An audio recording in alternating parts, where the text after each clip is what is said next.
Welcome to the Transport Leaders Podcast, where we discuss the breakthrough ideas and bold solutions transforming the future of transport around the world. Join a global community of transport leaders, professionals, academics, and advocates as we unpack transport's toughest challenges and spotlight the strategies driving real change. From system reform levers and political realities to sustainability and technological disruption, experienced transport professionals, Graham McCabe and Russell King, and their guests offer expert perspectives as we discuss ways to transform our transport systems. G'day, I'm Graham McCabe. I'm founder of Step Advisory, a transport planning and traffic engineering firm, and I've worked in consultancy and government for over 25 years across Australasia and Asia. And hello, I'm Russell King. I'm a transport strategist and the founder of the Transport Leader blog and newsletter, and I've worked on the policy side of transport for around 20 years. Okay, Russell, what are we talking about today? Well, Graham, if you remember last time, we talked about the history of road safety and all the progress we've made on road safety up to this point. But then talked about, but we stopped at talking about what we needed to do next in terms of road safety. So I think today's episode is okay. That's the history of road safety. Where do we go from here? Let's talk about the key takeaways from episode one in terms of what does that mean for where we go from here. Okay, because I think there's a lot of lessons we can learn from what's been done in the past, which I think we should inform where we move forward. So if we have So, a look at some of the yeah, key initiatives, so you go through. You go through. What yeah, did you okay, think all right, the things okay. that did So there's change? so there's been things that have addressed the vehicle. So crash resistance, crumple zones, advanced driving systems. There's been things that have affected drivers and behaviour, some of which are enforcement, some of which are vehicle related. So, seat belts, those type of things. The behaviour aspect is the enforcement of the wearing of the seat belts. And then there's been changes to how we design roads and streets. So on the bad side, pedestrian fencing. On the good side, things like clear zones on the sides of motorways so that if somebody falls asleep and runs off the road, they don't smash into a tree and die. Yeah, we've also done some stuff around drivers themselves as well, and trying to change their habits. Yeah, so fatigue management, drink driving campaigns, as I said, seatbelt wearing. There's a general mix between education and enforcement within the road safety area. So the reason why you shouldn't drink and drive, slowing down reaction times, etc. And on the other side of that, actually enforcing strong penalties to discourage the behaviour. Yeah. Now, all of those things have made significant improvements to road safety, I think it's fair to say. Not to the point where we have very few deaths on our road, unfortunately. We still have large numbers of deaths and serious injuries every year on our roads. But they have made a difference. But I think the key thing for me to take away is that these things were not, even though they've been hugely beneficial and advocates at the time said they would be hugely beneficial and have proven to be correct, they were very controversial at the time and often required a lot of persuasion in order to get people to adopt these changes, whether that's implementing seatbelts in cars, changing the infrastructure of cars, which was resisted by some of the automotive industry, whether that's drink driving rules, all of those things, even though the case for them has been really strong from a safety perspective, they have been resisted, haven't they? They have been at various levels. So you think about something like speeds. It's very easy for a car manufacturer to limit the speed of a vehicle. We Yes. have a national speed limit, maximum 100 kilometres per hour, and then there are exemptions for some motorways. And in the Northern Territory, some roads are at 130. So you could very easily have a limiter on every vehicle in Australia that set the speed limit to 110 kilometres an hour. And so there's two, I suppose, key cases to that. One is impinging freedom. I should be able to drive at whatever speed I want on private property. Uh, and then there's the what if, just in case, I need to avoid a crash by putting my foot down on the accelerator. Which is kind of a nonsense one, but let's go with it for now. Yeah, the case against delimiters is not strong. But is there any jurisdiction in the world that has introduced delimiters? This is where I'm out of my knowledge there. I know that there are jurisdictions where people with speeding convictions have had limiters placed on their vehicles. But we have limiters. We have them on trucks already. Yes, and I think it's an interesting thing, and I think we'll probe into this because I think attitudes towards speeding are an interesting human behavioural trait and something that we'll need to explore when we discuss speeds. But to move us on, one of the things that seems to be flavour of the month, I think, in the road safety space, and the UK's recently released road safety strategy incorporated this approach, is what they call a safe system approach. What is the safe system approach? So the safe systems has four key pillars. So one is safer people. So that's working on the behavioural side of things. In New South Wales, where I am, unfortunately, the imagery that they use is of a person walking across a pedestrian crossing. Well, that's you know, shouldn't you be worrying more about the fact that they shouldn't be hit in the first place than that they're using the pedestrian crossing? Getting back to our previous conversation about jaywalking. Might be aspects of the New South Wales government then that they've approved that as their image, right? It's our job to keep um, it's our job for pedestrians to look after themselves rather than to make sure that they're in a safe system. Well, that's part of their safe system imagery. Yeah. You can go to towards0.nsw.gov.au to see that. Um, so the next one is safe vehicles. So we've talked about that, having vehicles which minimize the energy that's transferred into the people within the vehicle, other vehicles, or the pedestrians who are crossing the zebra crossing, but also have advanced driving systems. So what are called ADAS, advanced driving assistance systems. So things like lane keeping, alertness monitoring, those type of things. And then there's safer roads. So that's making sure that the road environment is safe. And that's where a lot of the energy is going into at the moment through things like the risk assessment frameworks for determining where to make road safety improvements. But let's pick up on that one quickly. When we say road safety improvements, is that more forgiving roads or is that designing roads to be slower? So that could be both. So it could be Okay. the fourth pillar, which is a safe speed. So as we discussed last week, if you have an identified risk or a crash black spot, you can address it by improving the road environment or reducing the speed, Yeah. or a combination of both. Okay. So that's the safe system approach. What's its strengths? Well, the strengths are when it's applied properly and there's no. So is that an inherent weakness that it might not be applied properly? Is that kind of Well, yeah, that was okay, the sorry. Have I the stolen your health. thunder? Yeah.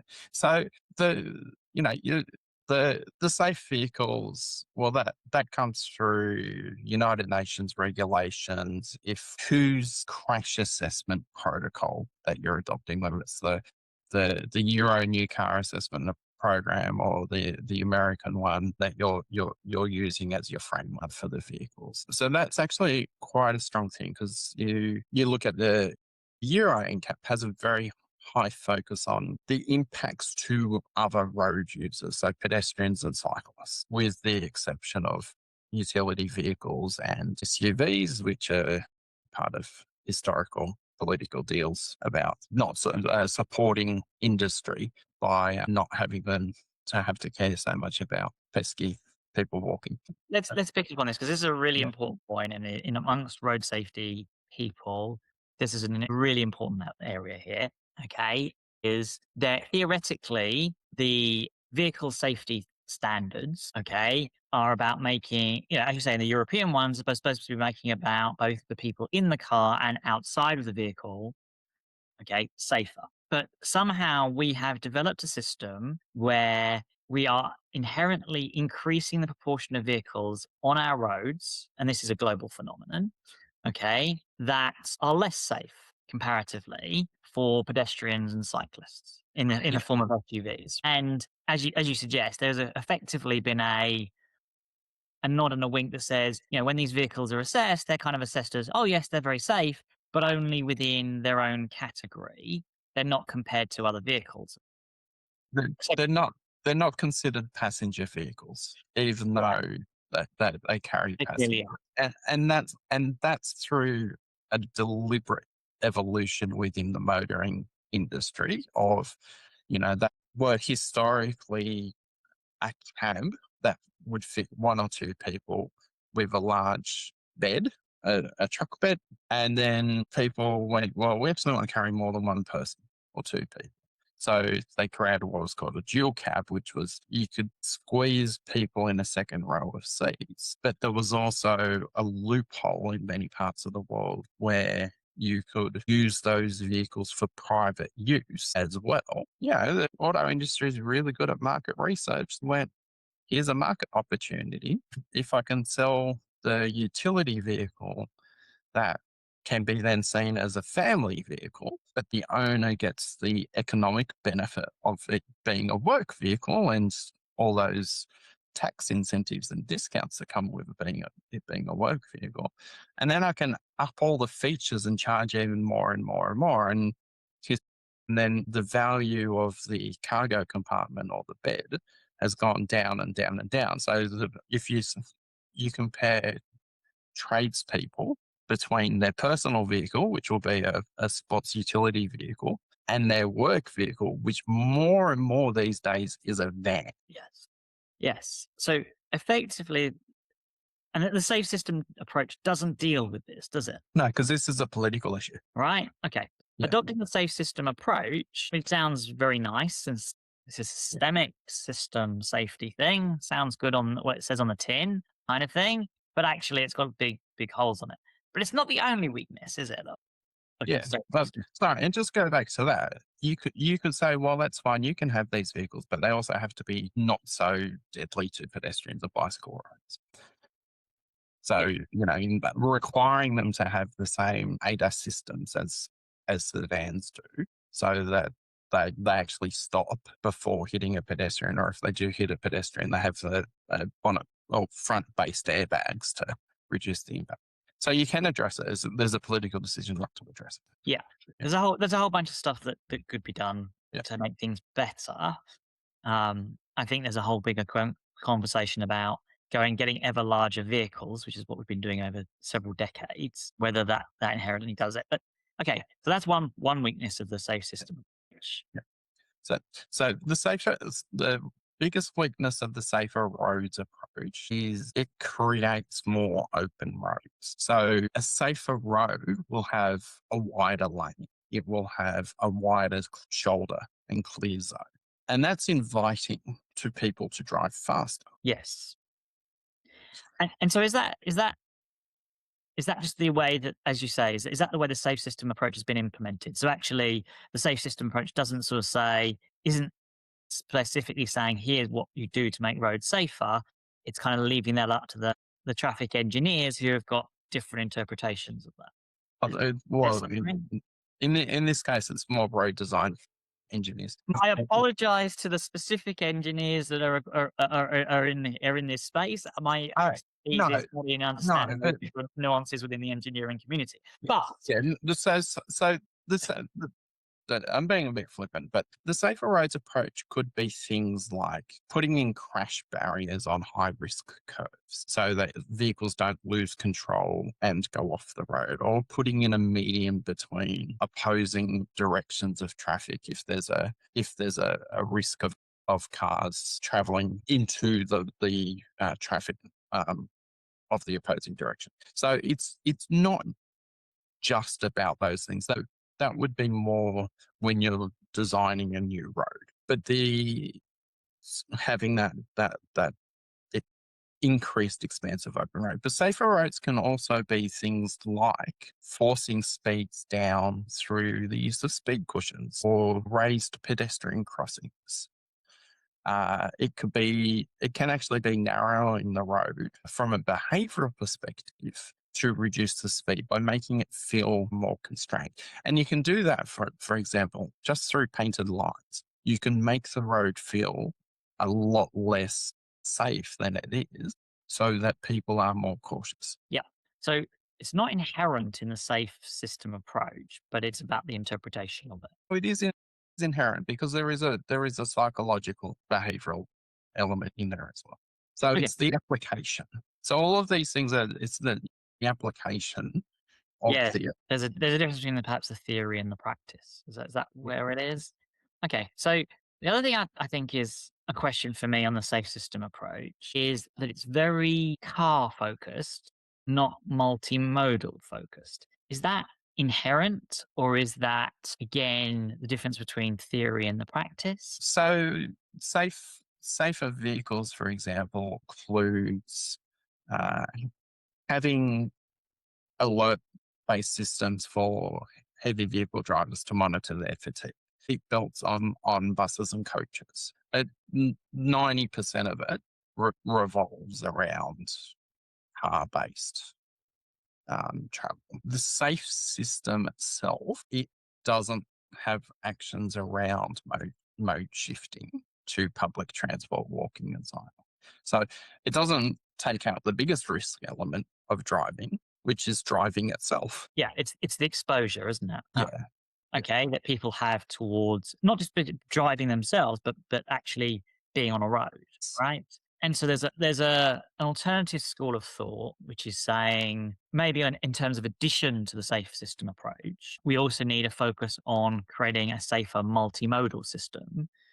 Okay, where you're looking to, I think the words they use are sort of eliminate car use, i.e., by moving people away from using cars, substitute by reducing the distance that people travel in their cars, controlling cars, I think, as well, and then protecting people when there have been afterwards sort of reacting to crashes and those sorts of things. So they're kind of what they're saying is at the top, what you want to be doing is reducing, you know, car ownership effectively as your first point of call and promoting alternative modes to make your system inherently safer. And then reduce, if people need to have cars, reduce the amount they have to drive in order to reduce that sort of exposure in system as well.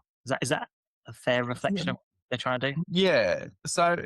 I so safe systems does apply to walking and cycling and other forms of road-based transport, but its focus is a lot around cars because that's where most of the fatalities and serious injuries occur in crashes with cars. But it isn't your normal control hierarchy. It's your risk management approach. So you've ignored the eliminate control. You're now in the well, this thing is happening. How do we manage the risk? That's Yeah, where safe systems sit. yeah. It kind of inherently says people are driving. Let's deal with mitigating that as Yes. as opposed to trying to reduce the exposure at sort of first principles. Yeah. Okay. Yeah. And yeah, so then we get to safe speeds, which is fine at an engineering level because you know what is a safe speed on a road. At a system level is where we have the problem. So when we look at increasing or lowering speed limits, that's a very political decision, as we talked about last time. But we know that lower speeds are much safer for everybody in the road environment. So whether it's a, a car driver having a single vehicle crash, a truck, a bus, a car hitting a pedestrian or a bicycle rider, reducing speed is always safe. Yeah, and we as humans have interesting attitudes on speed. So two thoughts on this. First of all, when you do conduct surveys on whether people admit to speeding, the vast majority of people do admit to speeding, and that's just on and on these surveys are highly unreliable normally because people like to pretend that they're more better behaved than they actually are on these things. And even on when you're asking them on the surveys, they still say very high proportions of them say they regularly speed. Yeah. Okay, they are at the same time, when you ask them about enforcement, they are loath to see enforcement, partly as a consequence. Because if everybody is effectively speeding, you can say understand why that individual would say, well, why would I would want to be enforced? Right? So there's a kind of, I'm breaching the rules, therefore I don't want it being enforced. So that kind of is inherent in the challenge that we have around speeding, which is I think one of the reasons you see so much backlash in various places around speed camera enforcement, for example. Yeah. Yes, it's there are advertising campaigns which are, there's no such thing as casual speeding. Whereas the road environment will actually tell you differently. Yeah. And so there's a couple of schools of thoughts on this, right? Isn't there? As you said earlier, there's a kind of let's build the infrastructure so that people inherently slow down subconsciously because the environment, and that works very effectively. But in retrofitting our infrastructure, that's going to take time and is very expensive, right? Because Yeah. our infrastructure hasn't traditionally taken that into account. Yes. You have to use the fourth pillar, which is the safer people. To having the community understand Yeah. why a road that feels like you could drive at 60 kilometers an hour is a road that you should drive at 40 kilometers per. Yes. And there's an important aspect of this as well in terms of the psychology, which is although we have maximum speeds, people drive at those maximum speeds typically. They don't drive at if I'm in a 60 zone, they don't drive at 50. They drive at 60. Yeah, so the And maximum speeds can be determined in two ways. One is the road environment. So, can you see vehicles coming in from side streets? Can you react in time? Are there lots of pedestrians trying to cross the road where they might step out from a vehicle? So that's the environmental speed. So what's a safe speed to drive at based on the environmental conditions? And then there's the design speed. So design speeds are primarily applied to new roads or upgraded roads where all those factors are still considered. But then there's also the physics of you go around this curve safely at the speed, which is why we have warning signs on curves. So you may have a road which has a speed limit of 60 kilometers an hour, but it'll have a sign advising you to take a curve at no more than 30 kilometers per hour yeah, because of the geometry of the curve. yeah, Whereas we don't. So then we substitute those things like curve advisory speeds for signs saying that there's children about or it's a hospital zone, but we don't change the speed limit historically. yeah. I'm not sure we'll go on to school zones. That's a different fish on that one. But question for you about we've seen places around the world. In the UK, it's the 20s plenty, it's the 30-kilometer-hour zones. And these places have seen significant reductions in crashes and the severity of crashes, which has then resulted in reduced numbers of deaths and reduced numbers of serious injuries as a Mhm. consequence, right? So it's been very effective. One of the things that some people argue is that says the problem with that is that people often ignore those speed limits and that the right answer is better infrastructure, and we should actually be investing in the infrastructure to slow people down, and then reduce the speed limit in a road, not just paint the sign from 50 to 30. Yeah. From a from an I'm interested from an infrastructure perspective, is that effective? Can we effectively go road by road and get them from 50 to 30 by changing the infrastructure significantly? No, we can't. We don't have enough people to do the work, to do the work of working out what the designs would be, going and constructing them. If you think about the hundreds of thousands of kilometers of local Yeah. streets. So it's restriction in terms of resources, right? It's people, Yeah. money, Yeah. etc. Right? You can do some of this stuff as you go along, but realistically, if you want to be saving lives sooner rather than say over the next 150, 200 years of redesigning streets, you need to change the speed limits. Yeah. So there's also a behavioral aspect to it of you don't need everybody to follow the speed limit. You only need a small proportion of people to follow the new speed limit. Or a small proportion of vehicles, not people, to do it. So because I think that's a quite interesting one, because I think one of the things that big advocates for autonomous vehicles claim is that autonomous vehicles will be a lot safer than human drivers. We'll get on to one of the things that they claim is that because autonomous vehicles follow the speed limits, it will actually slow everyone down. So you agree with that then as a Well, so using the most famous, case of privately purchasable self-driving vehicles, Tesla has a mode in the full self-driving called Mad Max. So you can tell the car to basically you're changing the parameters so that it's um the the way it accelerates, decelerates, takes corners, etc., is, I suppose, more human-like. So if you give people, Human behavior version of self-driving as Mad Max. So basically, they characterize all humans as Mad Max style drivers. I, yeah, I think it's Mad Max. George Miller, don't sue me. But yes, okay. So they have an interesting branding here in Yeah, terms of the way yes. that So they look, they see it. So they're not saying so this version doesn't break speed limits. It just drives more like a human. What so you can tell your Tesla to break the speed limit when Okay, it's in when it is in autopilot and self-driving mode. Yes, okay, interesting. yes. So you can, like, even with the base level autopilot, you can go on a motorway and you can say, I want to drive it more than the speed limit, and it will do that. Okay, So that's so whereas fully autonomous vehicles which are outside of your control and you're only using to get to and from a destination. Uh,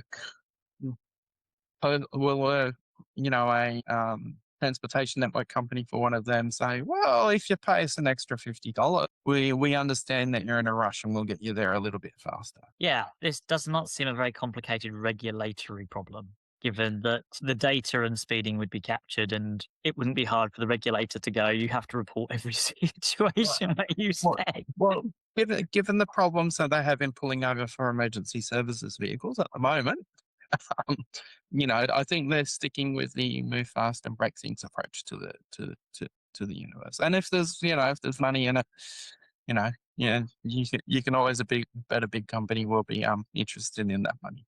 Or, Yeah, or on the other hand, they may say, well, we're going to drive you at 15 kilometers an hour unless you pay us to go 30. so this is an interesting quirk, right? So in that there's a lot of discussion online about whether autonomous vehicles are safer than humans or not. There's a really good article by David Zipper on Bloomberg about why the data just isn't there yet to support that autonomous vehicles are safer.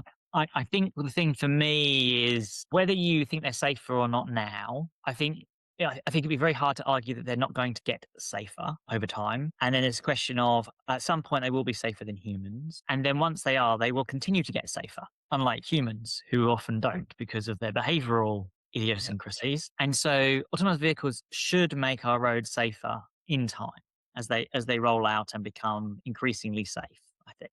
Is that fair? Yeah, I mean, yes. So on the other side of the, user choice of not following the rules, the insurance incentive for the autonomous vehicle companies is for them to be more cautious than humans. So if you think about if you have adaptive cruise control on your car, even when you put it on the minimum distance setting that the vehicle will allow, it still leaves a much larger gap than Humans many typically. humans would.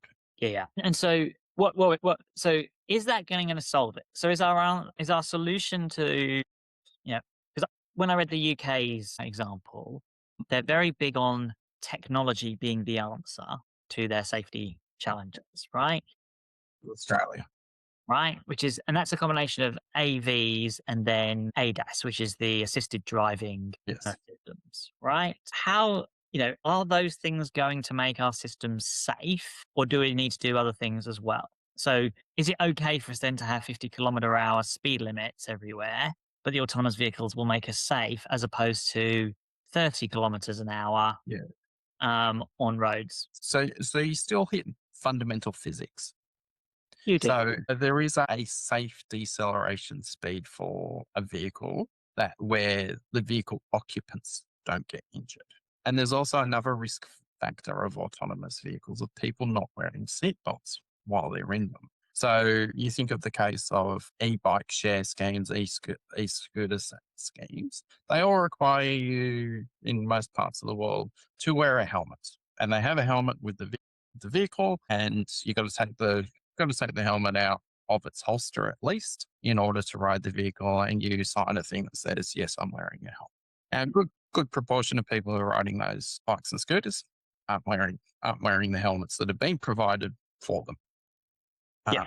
And it'll be the same with self-driving cars or with autonomous cars. So if you have a ride-hailing vehicle, will it sit there until all the occupants have got their seatbelts on and that the the seatbelt buckle is detecting that the seatbelt's on the person. Yeah. So you could plug the seatbelt in behind you and sit on the seat, and the vehicle wouldn't know unless the seatbelt reel has a, a measure of how much tension is on the reel. So there's ways of getting around it. So, but going back to the core issue, there's still a maximum amount of force that your body can take in a deceleration. So if you want to say that autonomous vehicles will never kill a pedestrian, for example, then you still have limits on the speed that you can do because they can't see around things unless they're all talking to each other, which is another theoretical aspect of autonomous vehicles is like everybody keeps on saying, well, they're all going to talk to each other all of the time and they'll be full situational awareness. And we know that's not happening. You get two different self-driving car companies in San Francisco having an argument at an intersection and beeping at each other because neither will yield to Yeah. the other And because the two vehicles aren't talking to each other. yeah, and this is from the same car company. These problems are happening, right? Yeah, It's not yeah. this is not two different autonomous vehicle car companies. This is the same autonomous car company. Yeah. But in Yeah. fairness as well, this is kind of version 1.0 of the software, Yeah, yeah. right? Yes. So But yeah, but people are kind of going, what are we going to have in 20, 30 years time when this software is being updated, on a yes. very frequent basis, right? So this is where these things going to go and people can see how these things might happen. Yeah. But then you're still relying on another car coming in the opposite direction, right? And on a quiet residential road, Yeah, it can't. Yes, the lidars, cameras, radars can't see the person behind a tree. right? So yes, there's going to be limits on this. But Which but having said that, taking out a 1.5 second reaction time, that's from a driver who's paying really good attention to the road. yeah. At 50 kilometers an hour, you're looking at about 10 meters worth of distance before braking occurs. So is there an argument that should say that AVs should be allowed to travel faster than human drivers? Well, no, because you still don't see the pedestrian stepping out behind the tree. Indeed, indeed. So the argument they will make our roads safer, but far from completely safe. So unless the autonomous vehicle has a red flashing light and is traveling at 10 kilometers an hour in lieu of the person walking in front of it with the flag, then they will not make roads completely safe. Well, we're going to have a lot of unemployed drivers over the next few decades. Putting them in front of an AV and a flag, maybe that's the way to forward. It's a great job. Well, you just put a cone on the bonnet, does the same thing. Yes. All right. So we've got a range of options now for making our roads safer. We Okay. haven't really talked about the people aspect of it as well. Okay. Let's talk about the people aspect. Okay. Yeah. Go on. Talk to me about Yeah. the people aspect. So the people it's very much education. So, um, And this here's is what gonna, will happen. So there's a bit which is here's what will happen to you if you have yeah. a crash. This has been happening for decades, right? Education. Okay. Yes. And we've seen it work effectively on alcohol and car seats through a combination of education and enforcement. Although seatbelts are still wearing seatbelts is still a major factor in crash fatalities. Is that front seat belts or rear seat belts or both? Driver. Driver. Okay. Yeah. So, but this is as the overall number of crashes and fatalities per million people has been coming down. Remaining people who don't wear seatbelts properly, don't wear them at all, is actually quite pronounced in terms of crashes. Okay. So still a significant factor. A lot of user behavior, not driving at a safe speed for the environment, for either yourself, other vehicles, pedestrians, fatigue. So driving while tired, particularly in heavy vehicle industry, use of technology while driving, so not distracted driving, and then obviously alcohol and drugs. Drugs is becoming more of an issue in parts of the world where cannabis has been legalized because it has reaction time effects similar to alcohol, but a lot of the testing can't actually tell you whether it's recent usage or So all of those are factors then, because how effective is our education? How effective is we've been doing re-education on these things for years, but it's always required significant enforcement to drive the improvements as well. And as you said, speed is one of the big factors here. Mm. We're not making much an improvement in that space, are we? People's speeds have not noticeably changed. The way the speeding rates have not noticeably changed, have they? I mean, maybe I'm wrong, but I Um, don't feel that's the the case. the rate of serious offence speeding has changed. So I honestly don't know whether it's to do with education or penalties. So Yeah. the penalties for high range speeding offences have dramatically changed over time from, fines to losing points on your license to license suspension to vehicle confiscation. And vehicle confiscation is the one that really impacts people's ability to repeat offend. Yes, because suspending Because their what license, they'll often they'll run the just be, gauntlet. no, they'll just keep driving. That's what I mean. They'll run the gauntlet of Yeah, carrying on driving and not being caught. Because how often do people get pulled over to check their license? Very rarely. yeah. So they get caught as a repeat offender. So Yeah.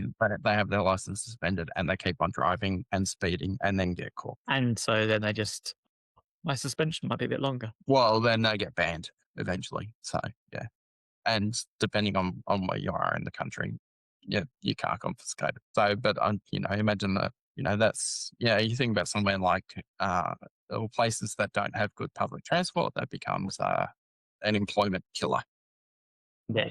So, in country areas in Australia, you will find that there's a reasonably high proportion of people who don't have access to work or have to rely on lifts or use bicycles because of either they've had their licenses taken Yeah, away. it was interesting, during COVID, this issue came up actually. I was involved and the government was discussing access to construction sites and trying to make construction sites safe. And one of the concerns was people being driven to construction sites. So one person driving and picking up colleagues on the way to the construction site.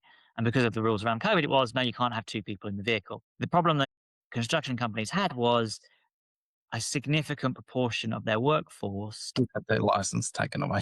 had their licenses taken away, which I have to say, anecdotally, I was not surprised. On the roads, the people I often see, and let's say going beyond the speed limit, clearly, Yeah, and overtaking everybody, often would be that sort of, what's the word I'm looking for? Socio demographic, shall we say? yeah. So I wasn't surprised when it came up as an issue, but it was okay. In terms of getting then people safer, one of the things we've got to work out is what are the right levers to pull, right? So one of the things I see with a lot of government strategies is here's 100 different actions that we're going to take. Okay. And road safety ones are like this. We're going to do X, Y, Z, consult, discuss, collaborate, blah, blah, blah, blah, blah. Okay.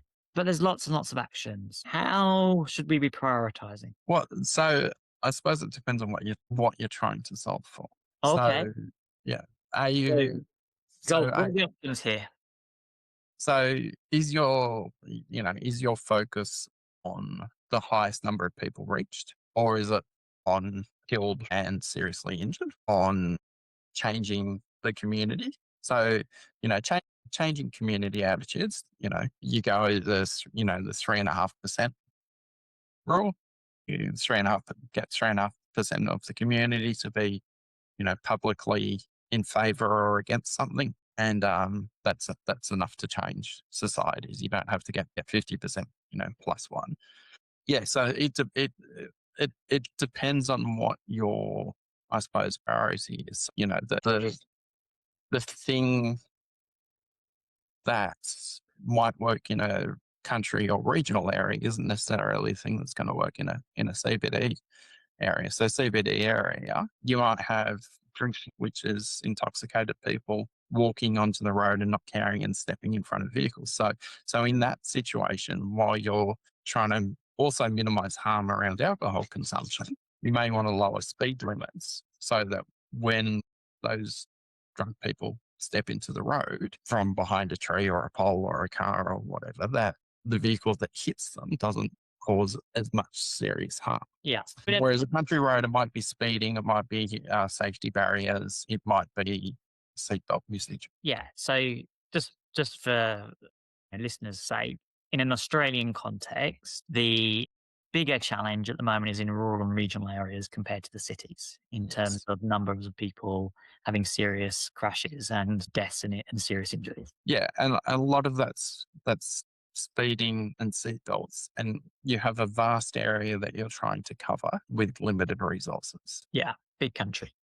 Big country, few people outside of town. So in the town areas, in the country regions, they're actually relatively safe. It's the isolated rural roads where people who feel they know the road think they can get away with doing things. Also, driving long distance, they're suffering fatigue. Yeah. Yeah. There's a whole bunch of factors in there which are Yeah, yeah, difficult. yeah. So So really, are we saying the priorities are context dependent, or would you go big on technology is going to solve these problems? So technology probably won't work that well in country areas as a solution What outside of the major roads autonomous vehicles, because even? yeah, yes, yeah, because of the lack of consistency. So when you're using software derived systems, autonomous vehicles need to be, and cars with advanced with ADAS systems, that they all have some form of programming in them, which is, derived from either machine learning or human programming. So an ADAS will identify that there's a barrier that you're about to run into and hit the emergency brakes, like, Yeah. go into emergency braking. So that can very much reduce harm, but it won't necessarily pick the edge of the road as well if Yeah. there's no line marking in a rural context, and it may not pick the radius of the curve that you're on. But why don't AV, well, for us, two things, two factors in rural areas, right? Speed, fatigue. These solve problems of both, don't they? If they work in the environmental context, so in urban environments, I appreciate the vast majority of their driving at the moment is in urban environments, and it's focused on that, and that's for economic reasons. But if someone purchases, it's not there yet, but there's a level 4 private autonomous vehicle that somebody purchases in the region. yeah. So level 4 is the key word. Level 4 is not all roads in all No, it's not. conditions in all circumstances. No. That's level 5, and Yeah. the industry's given up on level 5. Yes. That's, Because I don't know, it's and that like is kind of, yeah, and that is kind of why I said level 4 in a way, was because level yeah, 3 is, basically human, yeah. uh, intervention, as a common practice, whereas level 4 is virtually no human, right? Fully level 4. But there'll be, and I can understand that there'll be, getting to that level 5 is a hard ask. Having driven on lots of Australian regional roads in regional trips and things like that, okay, it's not that the roads are so vastly unusual that you're going to be like, wow, this is, from a human perspective, that they are a unique challenge that has to require a completely different driving approach. You have some slightly different hazards, kangaroos on the road, for example, which doesn't happen very often in cities, although it does happen occasionally. Is it a big ask for them to get to be able to cope with it? I think, yeah. So if you go on true country roads, like a road that connects a town of 200 people to another town of 200 people, or a town to a bunch of farms, and you'll find that the roads are very context dependent, and you will know the locals because they will be driving at a different pace to everybody else because they know how often they're going to encounter another car. But you will still have like a level 3 car with it hands on, eyes on. So any car that you can buy that has lane keeping, turning, intersection control is a level 3 car. That they can do the heavy lifting so that you're not as fatigued by driving, but it's how they respond and your human response to them issuing a warning. Yes. So the car will tell you that something's going on, but then you have to react to it. And the more you are lulled into, oh, the car's doing the work, the slower your reaction time is because you're not alert. So the big risk with level four is when it's working well, you have very little risk to you as a passenger. Yeah, I agree. When it stops working, your reaction time is increased because you're not paying attention to the road environment. Okay. I'm going to stop us there a second. You need to go in about 5 minutes. Is that right? Oh, no, it's okay. My wife's taking my daughter to the station now. So she's just, Okay. So we can carry on. but Okay. yeah, yeah, yeah. While we're kind of like out of the loop, then, how do you want to wrap this thing up? Do you want to talk about KPIs? Do you want to talk about the politics of road safety? Three, two, one. Okay. Russell. So I've talked a lot about engineering, behavioral change, psychology, all the fun things from my master's degree. But the thing that overrides all of them is politics and influence. So let's talk about that. Yeah. The politics of road safety. Let's talk about speed.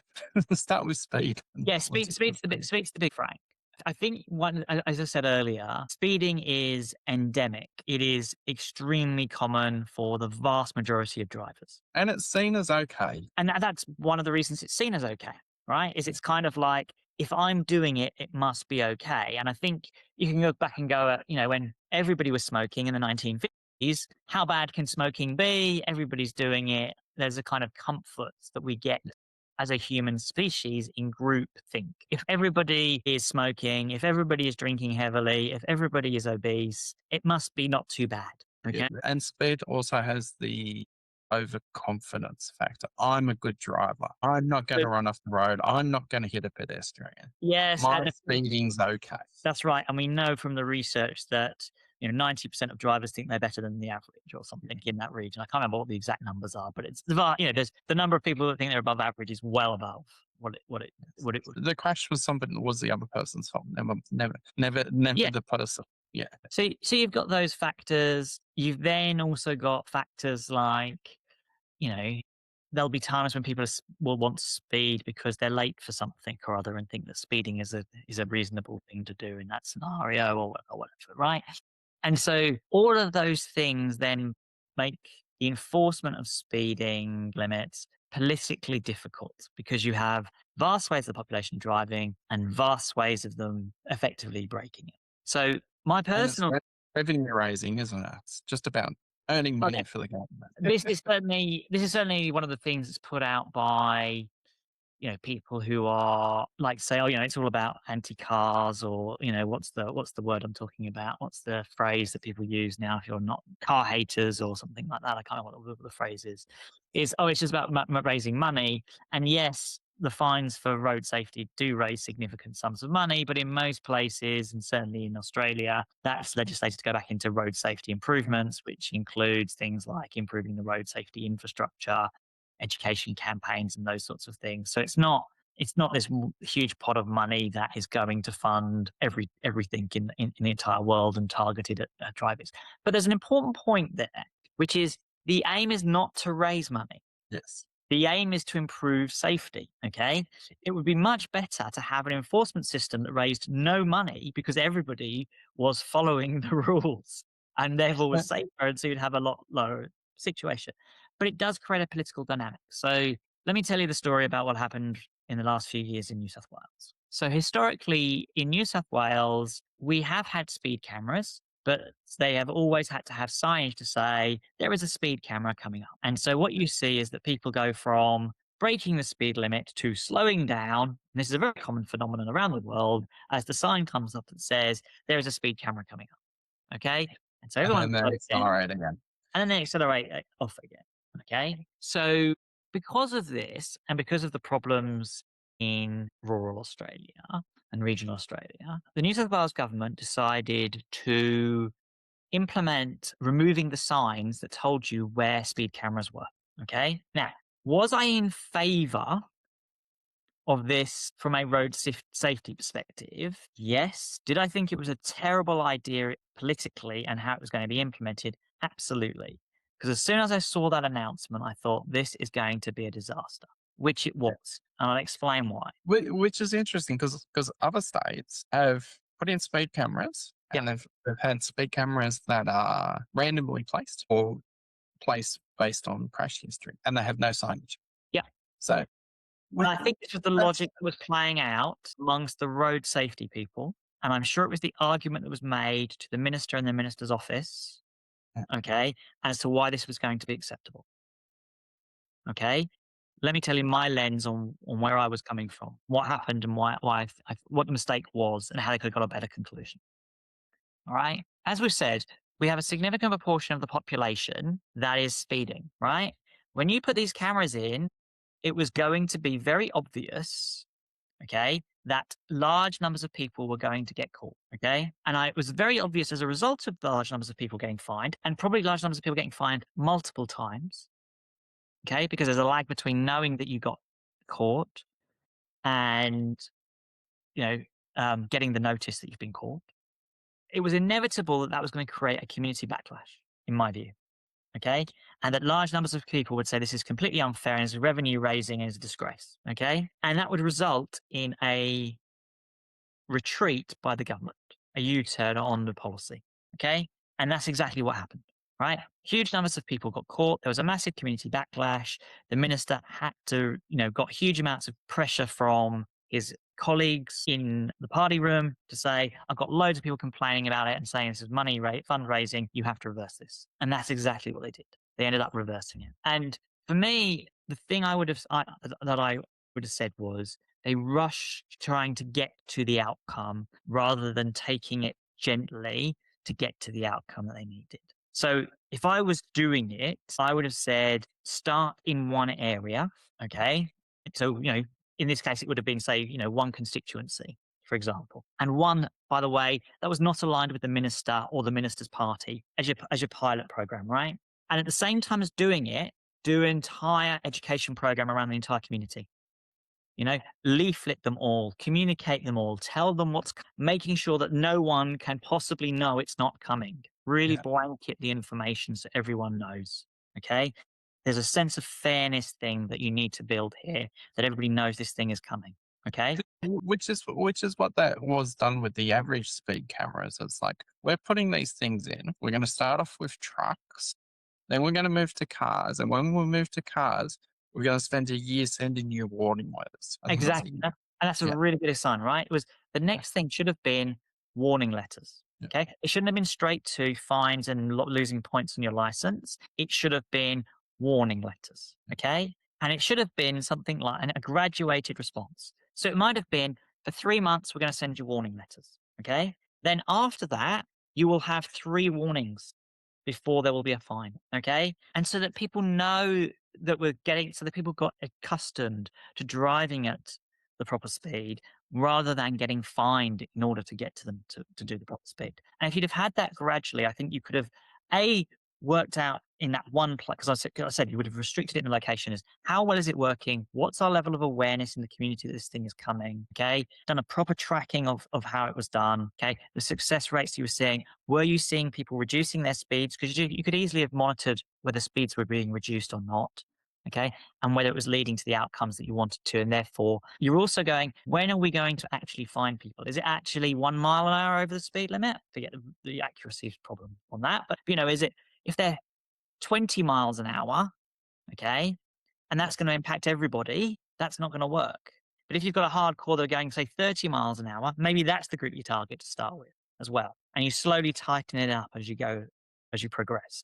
So it's a gentle journey of getting everybody to get their speeds down in a way that the community accepts and yeah, comes across much fairer than a sort of big stick in order to deliver it. That would have been the politically smart way for me of delivering on it.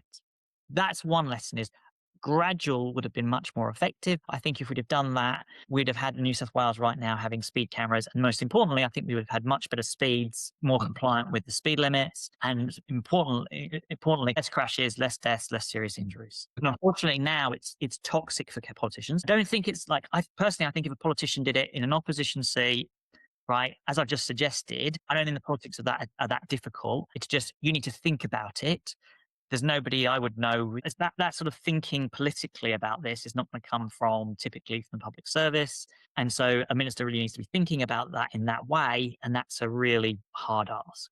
Ideal world, you don't want your public service thinking about how to target particular seats for You know, that's individual political. That's a political decision, but they're allowed to say, let's trial it in an area. The decision on which area to do it in is very much within, there may be a technical reason on areas that they recommend, but the political lens is which, political seat am I going to do this in? Yeah. And earlier while we were talking, I looked up some stats and between 2020 and 2022, the level of people who self-reported as always been compliant with the speed limit in Queensland dropped by 10%.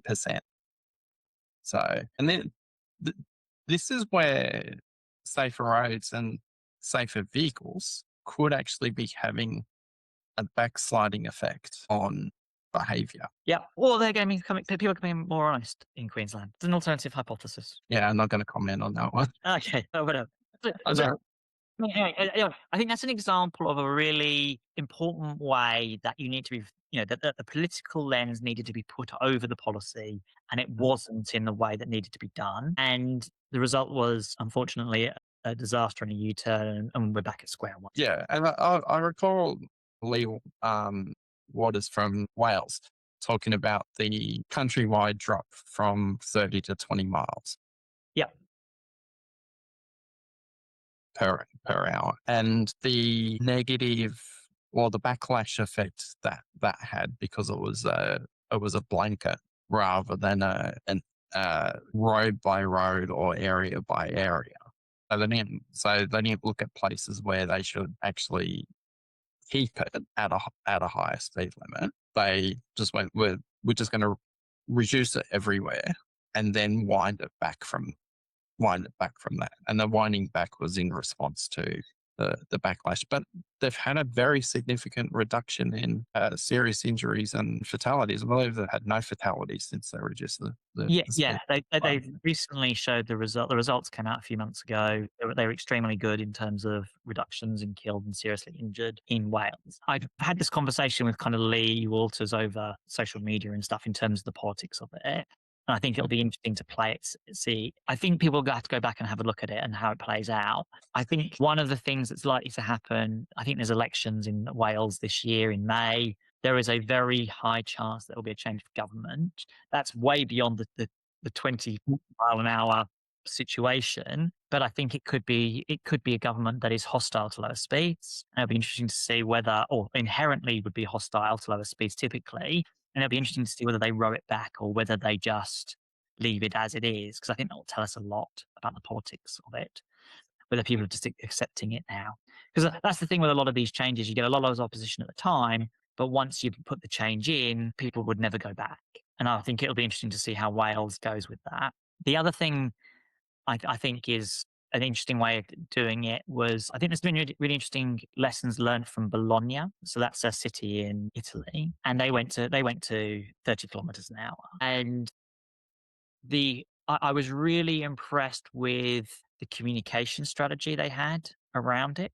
So there was a lot of work done on explaining it to people well before it happened. They had community people. I sort of had like community reps. So people always had local people to talk to about the concerns and the issues that they had. There was a huge amount of work and notice and information provided and education of the community before they implemented it, and then lots of support afterwards to try and prevent things like conspiracy theories and misinformation. Um, so there was lots of people they could go to in their local community who could literally speak to an individual face to face and say, I have these concerns over these things. Why are we doing this? And explaining why. So it has been halted as of yesterday. Yes, but that's interesting. Of course, is that's not been through the local situation. No, it was through court. Yeah. Yes. Yeah, and that was through the Interesting, taxi drivers. Oh, I thought people who are charging money based on time. I thought they would be nominally in favour of the lower speed limit, even though it doesn't actually make any difference to real travel times yeah. in urban areas. Indeed. And that was the thing the research was showing, that it didn't. But it shows you the politics of it, right? The challenges of it are hard, and you know, taxi drivers are feeling the strain. I suspect the taxi drivers, actually, the reason it's a bigger threat is people stop using vehicles. They were walking and cycling more, right? Because it's a much nicer environment. Well, yeah, and for I think one of the things, behavioural things about lowering speed limits is people say that they're not actually saving that much time, or their travel time isn't really increasing, and then they go, actually, I'm not going that fast. I could ride a bike. So not only does the environment feel safer, but when they realize that their time hasn't changed with the reduced speed limit. So even if you go, um, the major cities in Australia, your average speed, even on arterial roads, is about 35 kilometres an hour, Yeah, unless you're doing pure motorway driving outside of peak. but So, absolutely. yeah, so when you reduce the speed limit, your average speed only drops marginally, but you're moving along at a more sedate pace. Yeah, but the biggest factor, I think, is people feel safer on those roads, walking or cycling. Yes. Okay, Yeah. and that's the biggest factor that puts people off walking or cycling, is the safety aspect. So by making it feel safer, you make cycling and walking more desirable for people. And so inevitably, a combination of what you said, as you say, cycling is now an option in terms of speed, but it's also an option in terms of safety, which it wasn't previously. So I think, that's why you get the big sort of mode shift stuff. Just carrying on the politics, I think, um, there's a whole bunch of other stuff as well, which interestingly enough was in the UK road strategy, which was controversial. And so they've kind of decided to consult on it, and we'll have to see what happens. So you've got things like, as the population ages, the number of older drivers is increasing. And we know that we need to do more around making sure that people are still physically able to drive, especially around things like eyesight. They're talking about eye tests for over 70s to make sure they can actually see to be able to drive properly. And that will be controversial. Interestingly, getting back to speed, reaction time significantly declines above 70. Uh, The age of so, 70. so having a lower speed limit actually enables those people to keep driving. So, baby, Great argument. any baby boomers listening, you should be favouring lower speed limits because you'll get to keep your license for longer. Yeah. Not an issue for Generation X yet, but it will be soon. Yeah, it's coming. Yes. Yeah, so that's a good example. They're Yeah, also consulting on lower alcohol limits. yeah. Um, and there's a kind of, I know there's a purist view that says, any drop of alcohol impacts your reaction time, and it certainly does, but it's still politically controversial and difficult. Mm, So, yeah. people are still very casual about having a drink or two and thinking that they're under the limit. If you drink a pint, you're probably not under the limit.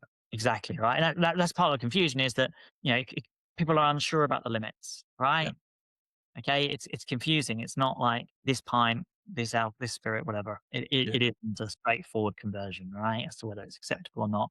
There's a good argument saying no alcohol um, should be there. So I think you've got all of those things are controversial and difficult to do.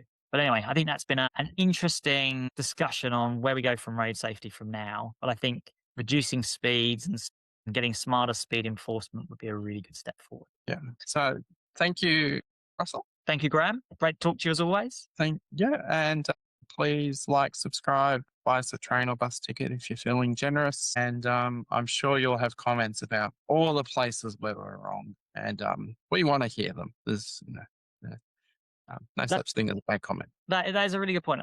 I get so much out of people saying, Russell, I disagree with you on this. Here's an example of where you're wrong. And then going and researching that exemption and finding that often it's an exception that proves the rule, as opposed to, but sometimes I'm wrong as well. So, and I learn new things. It's always good. Yeah. Well, I'm looking forward to the day when you tell me that you're wrong.